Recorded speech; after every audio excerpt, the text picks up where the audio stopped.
Monsieur Guy, vraiment, je te remercie pour cet exemple. Effectivement, tu as expliqué un des langages d'amour, c'est le toucher physique. Ça veut dire que le conjoint aime qu'on le touche, qu'on le frotte, qu'on l'embrasse, qu'on lui fait un baiser, qu'on lui fait un massage.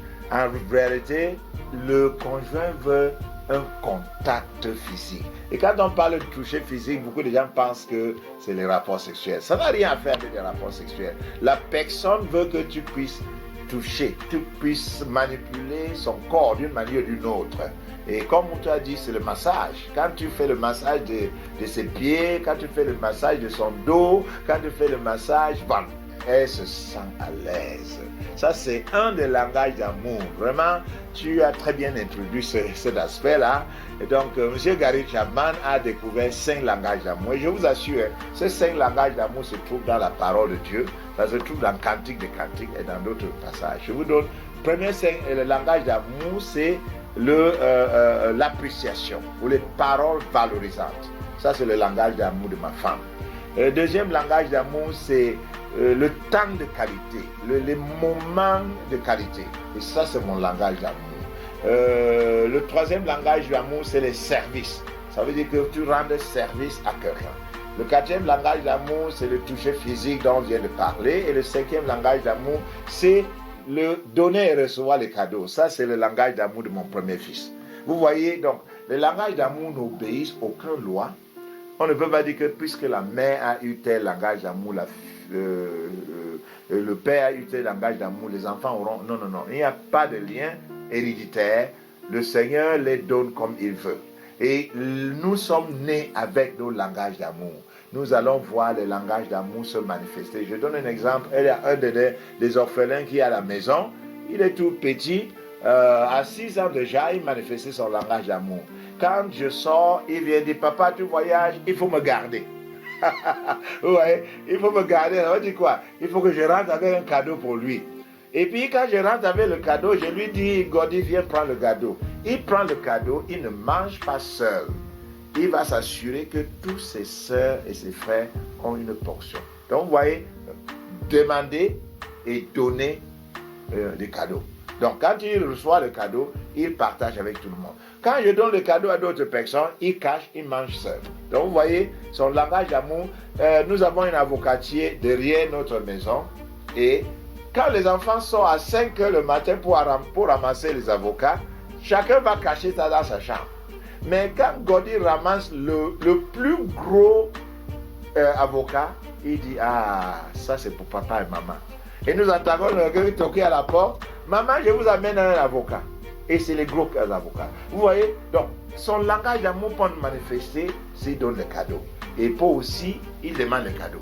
Et nous avons compris ça. Et quand on revient d'un voyage, les cadeaux, c'est à Gordy qu'on donne parce que c'est que tout le monde va manger. Donc, vous voyez, je donne encore un exemple. Mon langage d'amour, c'est le temps de qualité. Le langage d'amour de ma femme, c'est les appréciations. Paroles valorisantes. Donc, vous voyez, quand on s'est marié, on ne connaissait pas ça. Donc, je ne manifestais pas le langage d'amour à ma femme et elle ne manifestait pas mon langage d'amour. Par contre, elle me parlait son langage d'amour.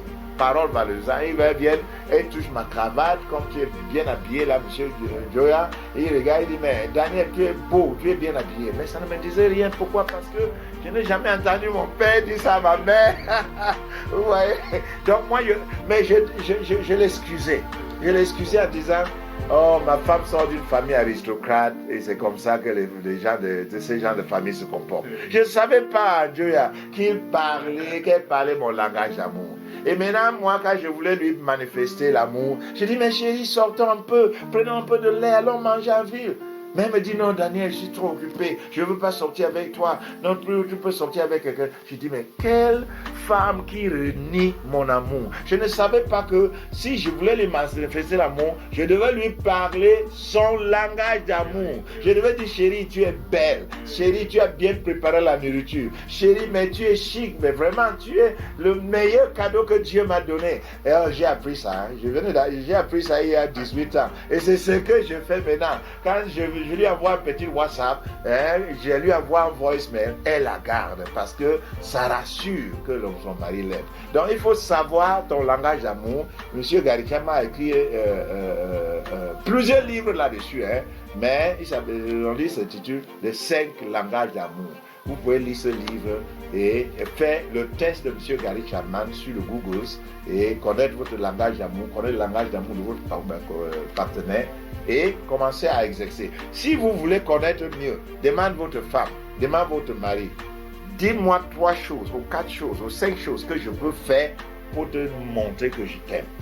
Il va te donner, sans connaître le langage d'amour, il va dire, M. Joël va dire, si tu me fais le massage, hein, tu massages mes pieds, tu massages le dos, tu me portes entre les mains, tu me laves. Quand je suis en train de me laver, viens frotter mon dos, M. Joël. Là, tu seras en train de... Quand je termine de manger, porte-moi dans le lit. Oh là, tu vas me dire que ta femme va dire, non, j'ai un mari chéri, il m'aime. Donc la femme ou le mari va dire ce qu'il faut faire et ça va manifester l'amour. Voilà les 5 langages.